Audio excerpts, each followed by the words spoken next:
Bonjour, bienvenue à une autre vidéo de notre chaîne. Ici nous traduisons les témoignages de personnes qui ont vécu des expériences de mort imminente et d'autres expériences spirituelles. Aujourd'hui nous allons connaître l'histoire de Joachim Valera. Il dit qu'il est mort et a découvert que nous vivons dans un grand mensonge. Si vous n'êtes pas encore inscrit sur le canal, laissez maintenant un commentaire avec votre nom et votre ville. Nous allons écouter le témoignage de Joachim. Bonjour, mon nom est Joachim Valera. Je suis un homme ordinaire.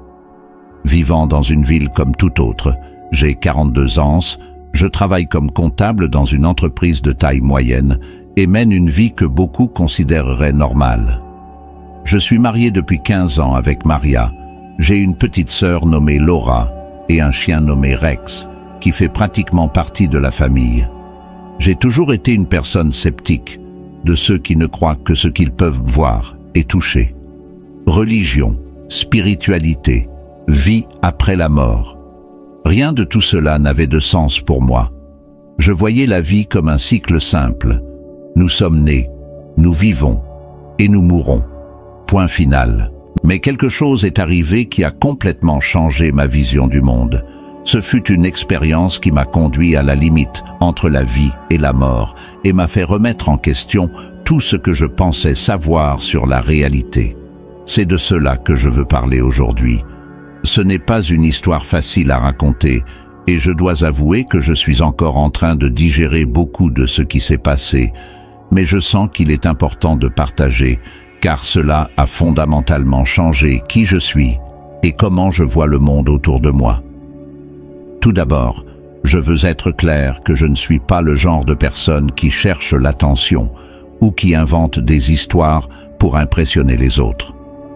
En fait, j'ai hésité beaucoup avant de décider d'en parler. J'avais peur que les gens me croient fou ou qu'ils ne me croient pas. Mais après réflexion, j'ai réalisé que cette expérience ne concernait pas seulement moi. Il est possible que les gens pensent à leur propre vie, à ce qui compte vraiment. Ce que je vais vous dire s'est passé il y a environ 1 an. Ce fut une période difficile de ma vie. J'avais des problèmes au travail, je me disputais souvent avec Maria et j'avais l'impression de tout perdre. Dans ce contexte, j'ai pris une décision imprudente qui m'a presque coûté la vie. Mais c'est aussi cette décision qui m'a conduit à un voyage incroyable, effrayant et profondément transformateur. Dans les prochaines minutes, je vais partager avec vous ce qui s'est passé cette nuit-là et les jours suivants.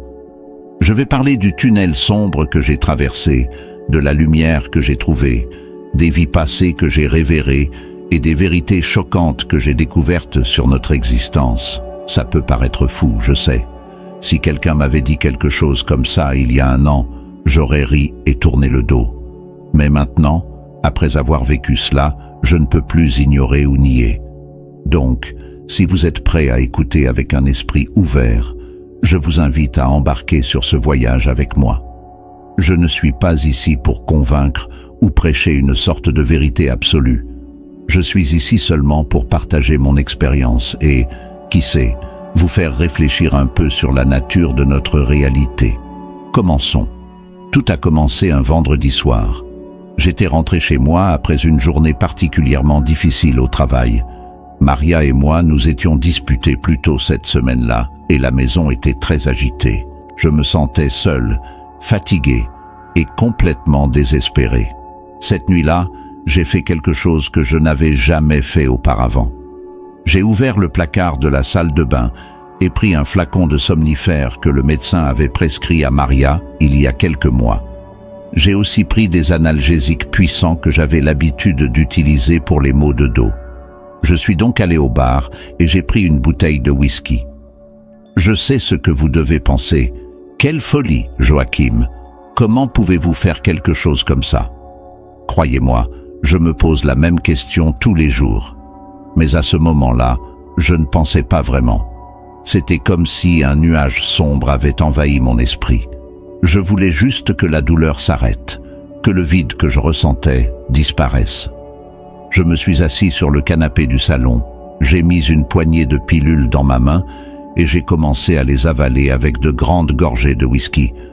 Une partie de moi savait que ce que je faisais était dangereux, mais une autre partie ne s'en souciait tout simplement plus.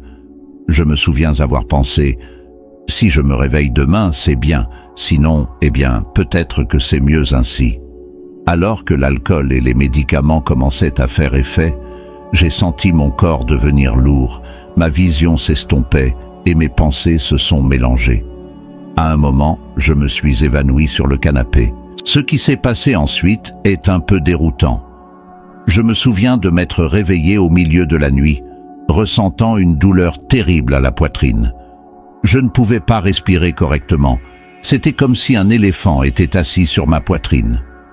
J'ai essayé de me lever, mais mon corps ne répondait pas. J'ai paniqué. Pour la première fois, j'ai réalisé ce que j'avais fait et je l'ai regretté amèrement. J'ai essayé de crier à l'aide, mais ma voix ne s'est pas levée. Tout ce que j'ai pu faire, c'était un faible gémissement. La peur m'a envahi. J'ai pensé à Marie, à ma sœur, à Rex. J'ai pensé à toutes les choses que je voulais encore faire dans la vie. Je ne voulais pas mourir, pas comme ça. Mais alors, l'obscurité m'a enveloppé à nouveau.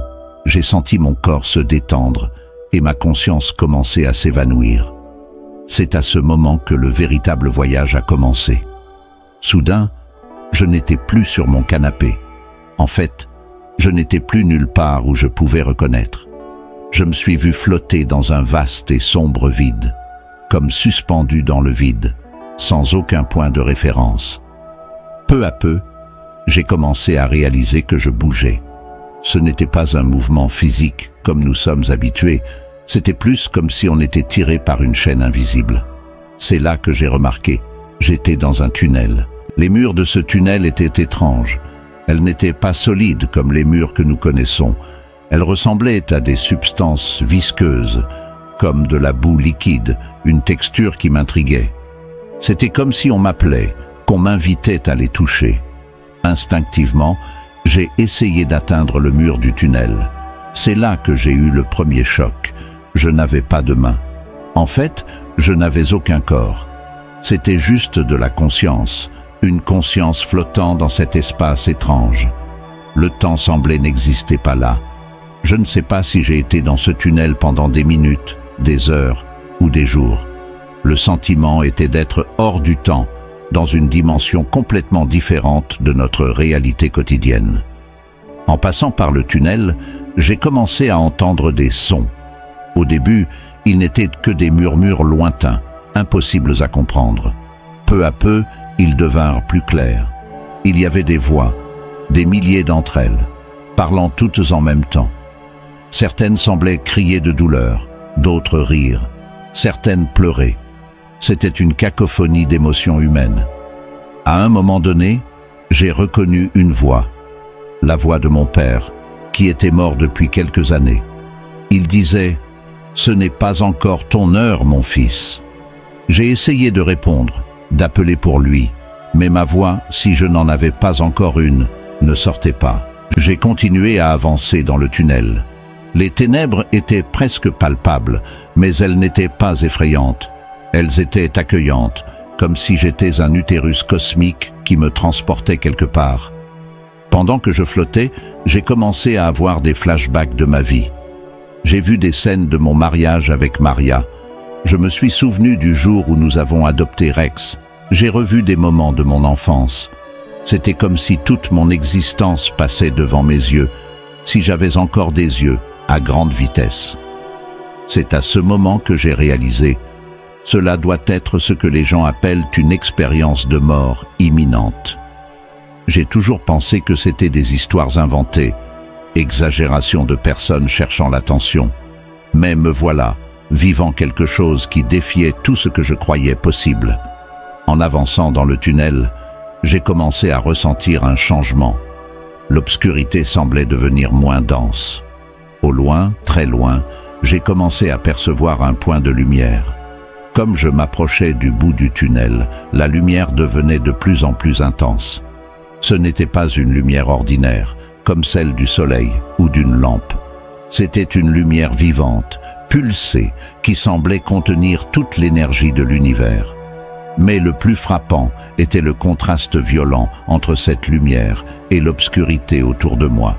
Il était comme deux forces titanesques en train de livrer une bataille féroce.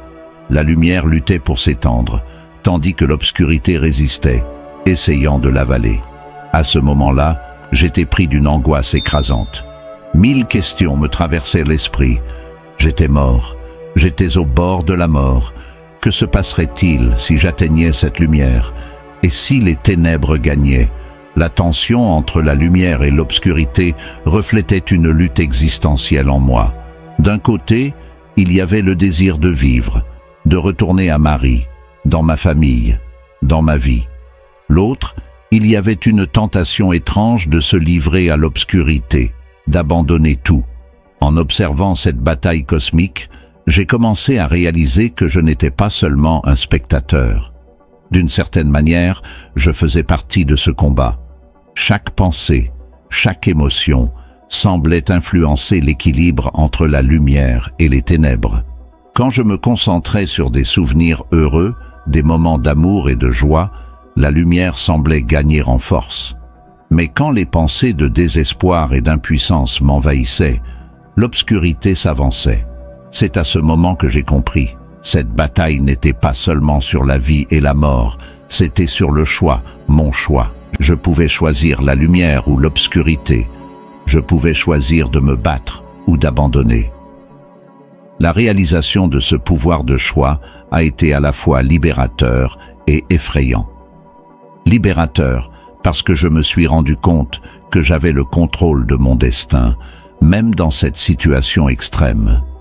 Effrayante parce que le poids de la responsabilité était immense.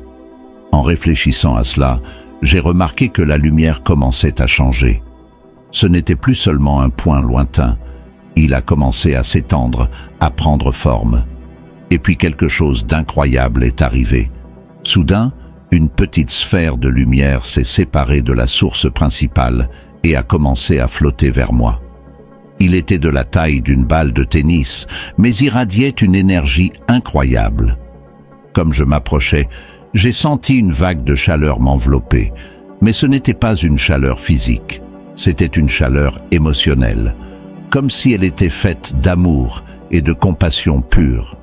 Toute l'anxiété que je ressentais commença à se dissiper, remplacée par un sentiment de calme et de paix que je n'avais jamais ressenti auparavant. Quand la sphère de lumière s'approcha de moi, j'entendis d'une voix. Ce n'était pas une voix extérieure, mais elle semblait venir de l'intérieur. Le plus étrange est que c'était ma propre voix, mais chargée d'une sagesse que je n'ai jamais eue dans la vie. La voix a commencé à répondre à des questions que je ne savais même pas que j'avais. Il parlait du sens de la vie, du but de l'existence, de la nature de l'univers. Et puis, il a révélé quelque chose qui m'a laissé choqué. Tout ce que vous connaissez comme réalité est une simulation, dit la voix. Le monde physique, le temps, l'espace, tout cela fait partie d'une grande construction créée pour nous empêcher de voir la vraie nature de l'existence. J'étais stupéfait par cette révélation. Comment ça, une simulation? Cela n'avait aucun sens, mais en même temps je sentais que c'était vrai. C'était comme si un voile avait été levé de mes yeux, me permettant de voir au-delà des illusions du monde. La voix a continué. Vous, humains, êtes coincés dans cette simulation, croyant que c'est la seule réalité. Il y a beaucoup plus. Vous êtes des êtres multidimensionnels, capables d'exister dans plusieurs réalités en même temps. J'ai essayé de traiter cette information. Il était trop grand pour mon esprit limité de comprendre. Mais la sphère de lumière semblait comprendre ma confusion. Elle s'est étendue, m'enveloppant complètement. Dans la lumière, tout était clair. J'ai vu la structure de l'univers, l'interconnexion de toutes choses. J'ai vu comment nos actions affectent non seulement le monde qui nous entoure, mais aussi toute la toile de l'existence. J'ai réalisé que ce que nous appelons « moi » n'est qu'une petite partie de qui nous sommes vraiment. Notre vraie nature est beaucoup plus grande, beaucoup plus vaste que ce que nous pouvons imaginer dans notre existence physique. La lumière m'a montré que la mort telle que nous la comprenons n'existe pas. C'est juste une transition, un changement d'état. Notre conscience continue, évolue, s'élargit. J'ai été émerveillé par ces révélations, mais je me suis aussi senti triste. Triste d'avoir vécu si longtemps sans connaître ces vérités.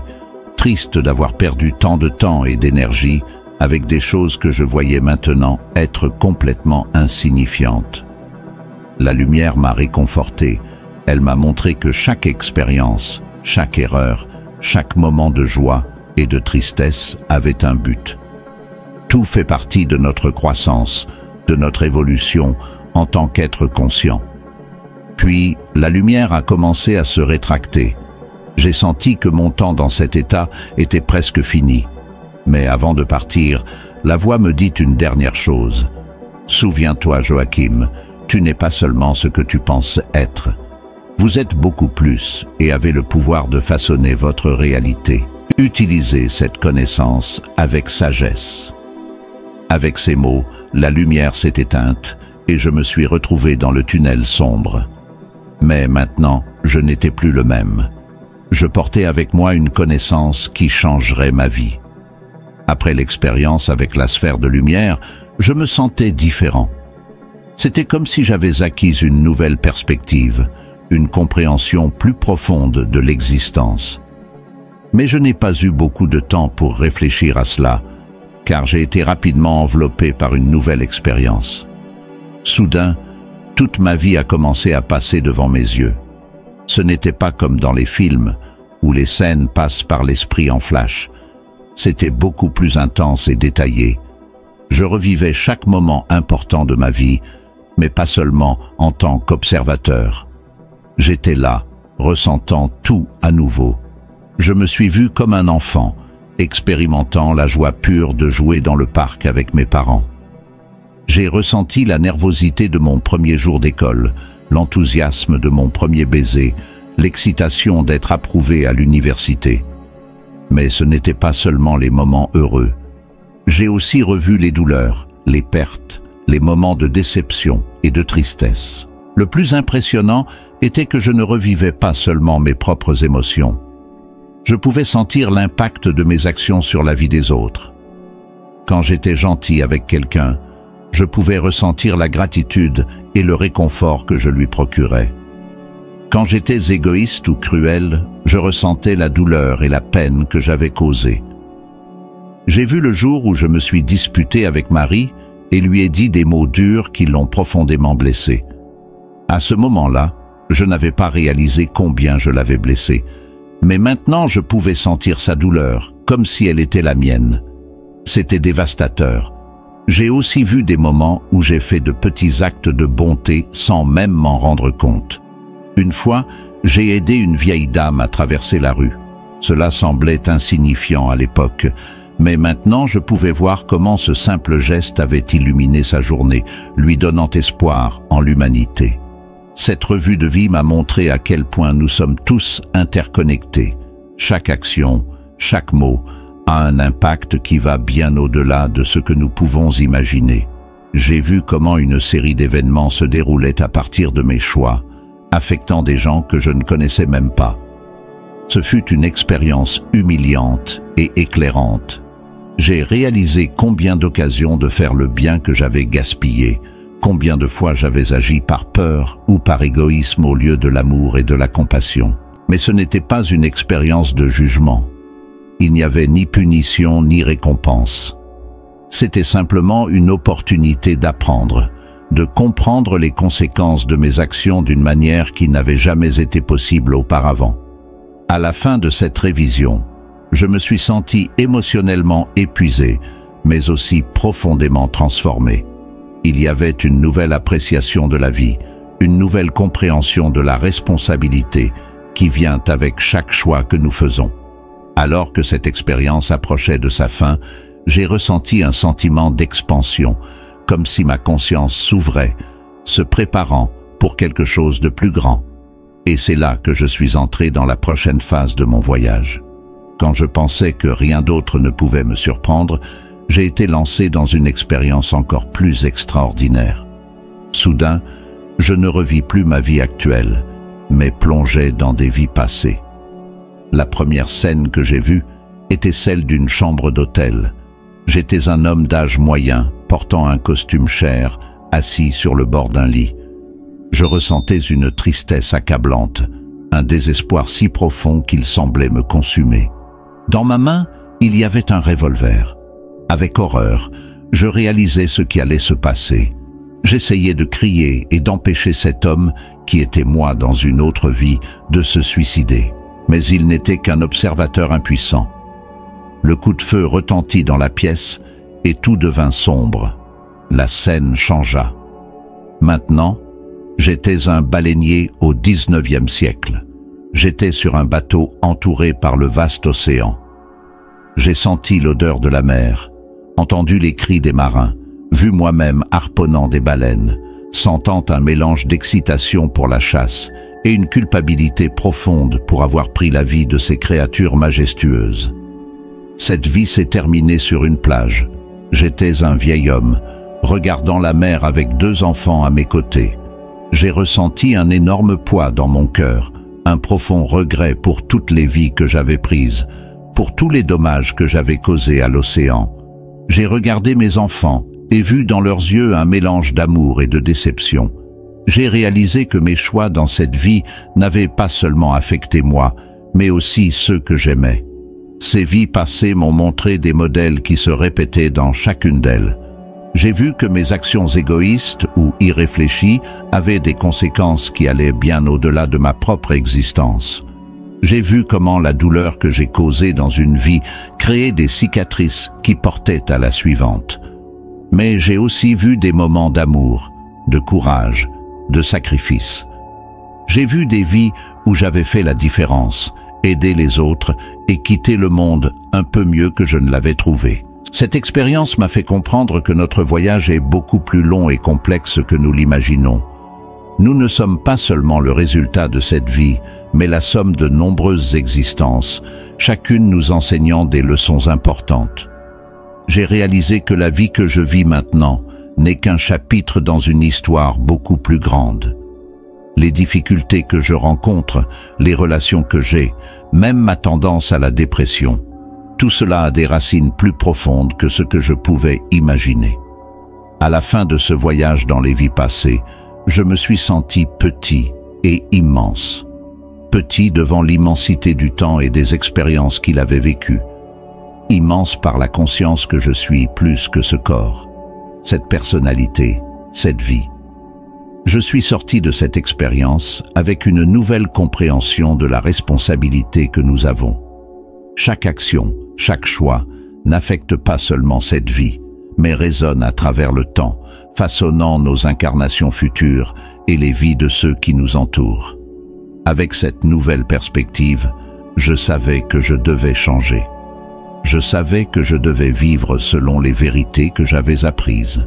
Revenir à la vie, au corps, semblait être à la fois une bénédiction et un défi. Mais maintenant, en portant avec moi la connaissance de l'amour, de la compassion, de l'interconnexion de toutes choses, je savais que je pouvais faire une différence. Je savais que je pouvais choisir la lumière, toujours, et aider les autres à voir cette lumière aussi. Après le voyage dans les vies passées, j'ai été brusquement ramené au présent. Mais je n'étais pas de retour dans mon corps. Au lieu de cela, je me suis vu flotter au-dessus d'elle, regardant la scène de mon quasi-suicide, comme si j'étais un spectateur. Je vis mon corps inerte sur le canapé, la bouteille de whisky à terre, les bouteilles de médicaments vides sur la table basse. La scène était désolante, mais ce qui m'a vraiment choqué, c'est de voir l'impact de mon action sur les vies des personnes que j'aimais. J'ai vu Maria rentrer chez moi après le travail, m'appelant. Le moment où elle m'a trouvé était dévastateur. Je vis la terreur dans ses yeux, j'entendis son cri désespéré. Elle courut vers le téléphone, les mains tremblantes alors qu'elle appelait l'urgence. J'ai vu les ambulanciers arriver, travaillant frénétiquement pour me réanimer. J'ai vu Marie pleurer, suppliant que je ne meure pas. J'ai ressenti sa douleur, sa peur, sa colère parce que j'avais fait quelque chose de si égoïste. Alors la scène a changé. J'ai vu ma sœur Laura recevoir la nouvelle, le choc sur son visage, l'incrédulité se transformant en colère. Comment a-t-il pu nous faire ça? Criait-elle. J'ai réalisé que mon action n'était pas seulement sur moi, c'était une trahison envers tous ceux qui m'aimaient. J'ai vu Rex, mon fidèle compagnon canin, couché à côté du canapé où se trouvait mon corps, en train de hocher doucement. Dans les jours qui ont suivi, je l'ai vu devenir déprimé, refusant de manger, attendant mon retour. Il était douloureux de constater que même mon chien souffrait de ma décision inconsidérée. Les scènes continuaient à se dérouler. J'ai vu les funérailles, au cas où je ne survivrais pas. Marie vêtue de noir, avec le regard vide. Mes parents, vieillis par la douleur. Des amis et des collègues, tous essayant de comprendre pourquoi j'avais fait ça. Mais ce qui m'a le plus impressionné, c'est de voir l'avenir qui n'arriverait jamais si je mourais. J'ai vu Maria, des années plus tard, toujours en train de se battre pour surmonter ma perte. J'ai vu ma nièce, qui n'était pas encore née, grandir sans connaître son oncle. J'ai vu des projets que j'aurais réalisés, des personnes que j'aurais aidées, des moments de joie qui n'auraient jamais eu lieu. C'est à ce moment que j'ai senti une force me tirer vers le haut. C'était comme si deux petites boules de lumière m'appelaient, m'invitant à aller de l'avant. J'ai senti que je devais faire un choix crucial, soit aller de l'avant pour ce qui vient après la mort, soit me battre pour revenir à la vie. La force qui me tirait vers le haut était intense, presque irrésistible. Une partie de moi voulait se livrer, aller dans l'inconnu. Mais les images que je venais de voir, la souffrance de Marie, de Laura, de Rex, manqueraient. J'ai réalisé que ma vie n'était pas seulement la mienne, c'était un cadeau, une responsabilité. Chaque personne que nous aimons, chaque vie que nous touchons, devient une partie de qui nous sommes. Abandonner ne m'affecterait pas seulement, mais créerait des vagues de douleur qui se propageraient bien au-delà de ce que je pouvais imaginer. Avec cette compréhension, j'ai pris ma décision. J'ai lutté contre la force qui me tirait, en me concentrant sur toutes les raisons pour lesquelles je voulais vivre. J'ai pensé à Marie, à notre vie ensemble, aux rêves que nous n'avions pas encore réalisés. J'ai pensé à Laura, à comment je voulais voir ma nièce naître et grandir. J'ai pensé à Rex, fidèle et aimant, attendant mon retour. Et puis, avec un choc qui réverbérait dans tout mon être, je me suis senti tiré vers mon corps. Le retour à mon corps était une expérience que je n'oublierai jamais. C'était comme être aspiré par un ouragan et ensuite jeté dans l'eau glacée. Tout à coup, j'ai senti un poids énorme, comme si chaque cellule de mon corps hurlait en protestation. J'ai ouvert les yeux et la première chose que j'ai vue était le visage de Marie, baigné dans les larmes. Elle tenait ma main, ses yeux fixés sur moi avec un mélange de peur et d'espoir. Autour de moi, j'entendis le bruit des machines et des voix agitées. J'étais dans une ambulance. J'ai essayé de parler, mais ma gorge était sèche et douloureuse. Tout ce que j'ai pu faire, c'est un faible gémissement. Maria a lancé un cri de joie et de soulagement. « Il est réveillé !» s'écria-t-elle aux ambulanciers. Les instants suivants furent flous. Je me souviens d'être emmené à l'hôpital, de médecins et infirmières courant autour de moi, posant des questions que je pouvais à peine comprendre. J'ai subi une série d'examens et de procédures. Mon estomac a été lavé pour enlever tout résidu des pilules que j'avais ingérées. J'ai passé plusieurs jours aux soins intensifs. Les médecins m'ont dit que j'avais eu beaucoup de chance. Si Marie était rentrée à la maison quelques minutes plus tard, je n'aurais probablement pas survécu. Mon corps avait subi un grand choc et il faudrait du temps pour que je me rétablisse complètement. Mais la récupération physique n'était qu'une partie du processus. Le véritable voyage ne faisait que commencer. Dès que j'ai été suffisamment stable, j'ai commencé à recevoir des visites de psychiatres et de psychologues. J'ai été diagnostiqué avec une dépression sévère et j'ai commencé un traitement intensif. Les premières semaines ont été difficiles. Les souvenirs de mon expérience de mort imminente étaient fragmentés et confus. Je me demandais si tout cela était réel ou juste une hallucination causée par le mélange de médicaments et d'alcool. Pourtant, quelque chose avait changé en moi. Je savais que j'avais vu au-delà du voile de la réalité, quelque chose qui ne pouvait pas être ignoré. Je savais que ma vie avait un but plus grand, que chaque action, chaque choix était important. Et avec cette nouvelle compréhension, j'ai commencé à reconstruire ma vie, étape par étape, avec amour, compassion et gratitude pour chaque moment. Une partie de moi voulait croire que ce n'était qu'un rêve étrange, mais au fond, je savais que c'était plus que ça. Au fur et à mesure que mon esprit devenait plus clair, j'ai commencé à assembler les pièces du puzzle. Je me rappelais le tunnel sombre, la lumière brillante, les vies passées que j'avais entrevues. Chaque souvenir portait avec lui une vague d'émotions intenses. J'ai hésité au début à parler de ces expériences avec mes thérapeutes. J'avais peur qu'on me trouve fou, mais petit à petit, je commençais à partager des détails. Pour ma surprise, ils ne m'ont pas jugé.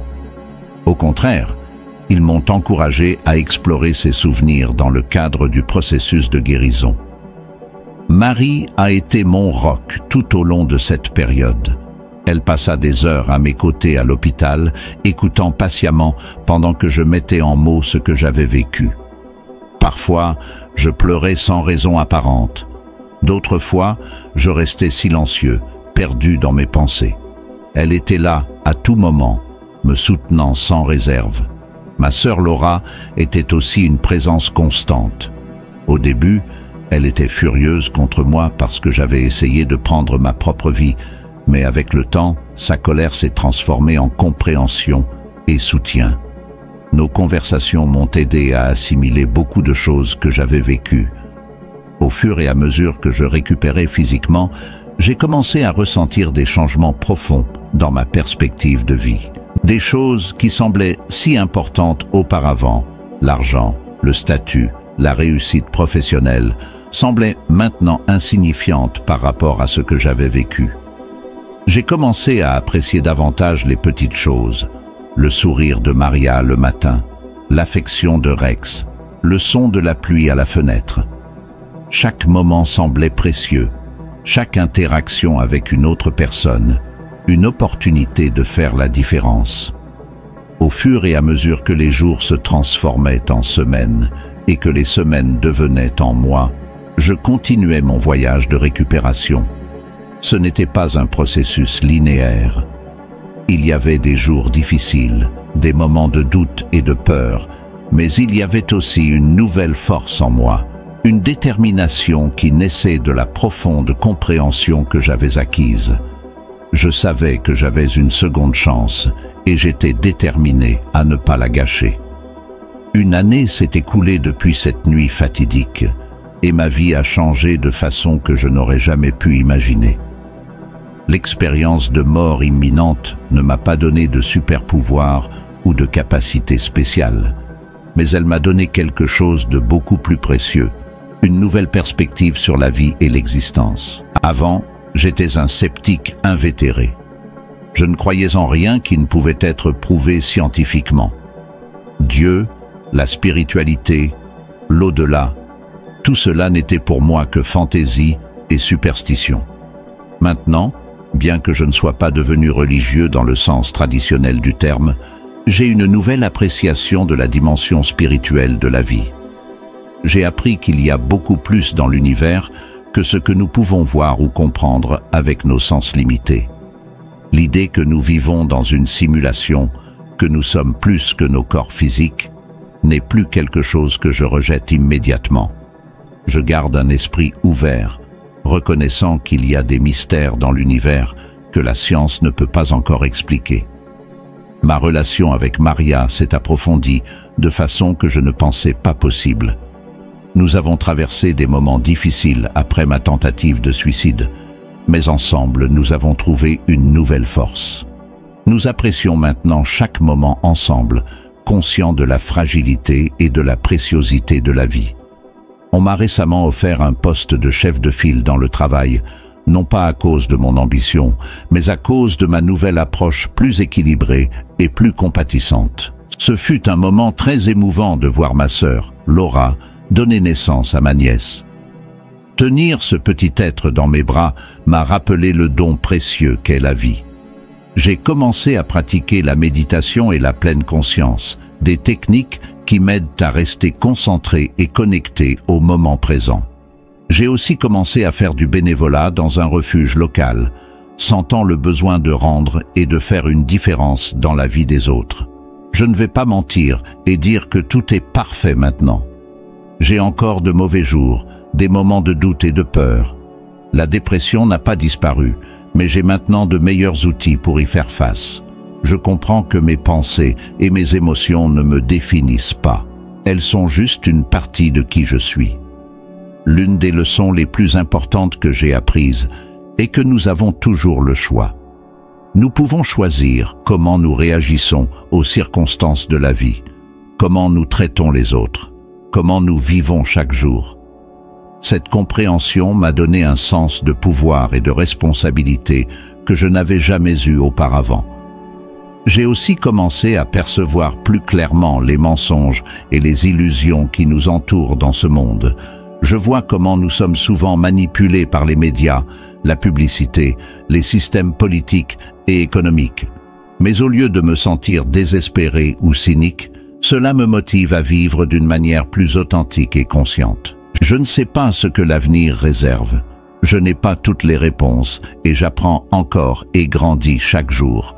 Mais je sais que chaque jour est une occasion de faire la différence, d'aimer plus profondément et de vivre plus pleinement. Mon expérience de la mort m'a appris que la vie est trop précieuse pour être gaspillée par la peur, la colère ou le regret. Chaque moment est un don, chaque interaction une opportunité de croissance. Et bien que je ne sache pas exactement ce qui se passe après la mort, je sais que la façon dont nous vivons dans cette vie a un impact qui va bien au-delà de ce que nous pouvons imaginer. Alors me voici, Joachim Valera, un homme ordinaire qui a eu une expérience extraordinaire. Je ne suis pas un gourou ni un saint. Je suis juste quelqu'un qui a eu la chance de regarder au-delà du voile et est revenu pour raconter l'histoire. Et s'il y a un message que je voudrais partager avec le monde, c'est celui-ci. Vivez chaque jour avec but et amour, car c'est ce qui compte vraiment à la fin. Alors, qu'avez-vous pensé de cette histoire incroyable? Laissez votre avis dans les commentaires. N'oubliez pas de vous abonner à la chaîne et d'activer les notifications de sonnette pour être averti de chaque nouvelle vidéo. Merci de regarder jusqu'à la fin. Si vous voulez continuer à connaître d'autres rapports comme celui-ci, cliquez sur cette vidéo qui apparaît maintenant sur votre écran.